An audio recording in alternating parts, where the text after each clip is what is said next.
Hello guys, welcome to my YouTube channel. Virat Kohli কি টি-20-র অংশীদার হবেন না? বিরাট কোহলির মতো বড় মাপের প্লেয়ারকে কি টি-20 থেকে বাদ দেওয়ার ক্ষমতা সিলেক্টরদের আছে? কারণ সিলেক্টরদের কথায় বিরাট কোহলি এখন ফিট নন। আসন্ন ওয়েস্ট ইন্ডিজের বিরুদ্ধে 3টি ম্যাচে তিনি মাত্র 112 রান করেন, এভারেজ 37। কিন্তু যে প্লেয়ারটি 8টি টি-20-র মধ্যে 4বার সবথেকে বেশি রান করেছেন, 2012-তে 185, 2014-তে 395, 2016-তে 273 এবং 2022-এ হ্যারিস রাউফের বলে তিনি 6 মেরে খেলা শেষ করেন। এখানে বিরাট কোহলিকে কি বাদ দেওয়া ঠিক? আপনারাই বলুন।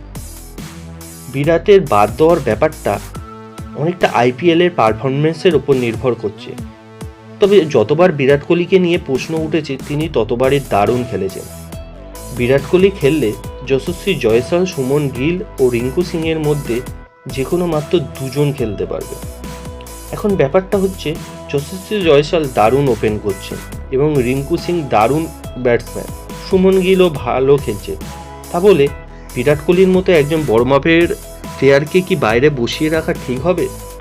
বিরাট এলে রোহিত শর্মার সঙ্গে যশস্বী জয়সওয়াল ওপেন করবেন, বিরাট কোহলি 3 নম্বরে, সূর্যকুমার যাদব 4 নম্বরে, 5-এ থাকবেন হার্দিক পান্ডিয়া, 6-এ উইকেট কিপার সে রাহুলই হোক, ঈশান কিষান, সঞ্জু স্যামসন, জিতেশ শর্মা বা ঋষভ পান্ত। সিং বলেন বিরাট কোহলি একজন দারুণ মাপের প্লেয়ার, যেহেতু ওয়েস্ট ইন্ডিজের পিচ স্লো তাই হয়তো বিরাটের একটু অসুবিধা হতে পারে।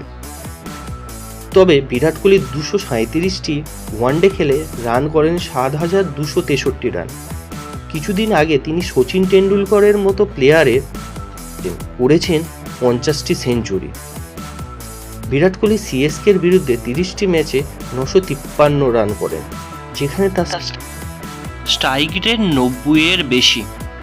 আপনারা কি মনে করেন বিরাট কোহলিকে কি বাদ দেওয়া ঠিক? দয়া করে কমেন্টে জানাবেন আর বেল আইকন চেপে চ্যানেলটিকে সাবস্ক্রাইব করে দেবেন। ধন্যবাদ।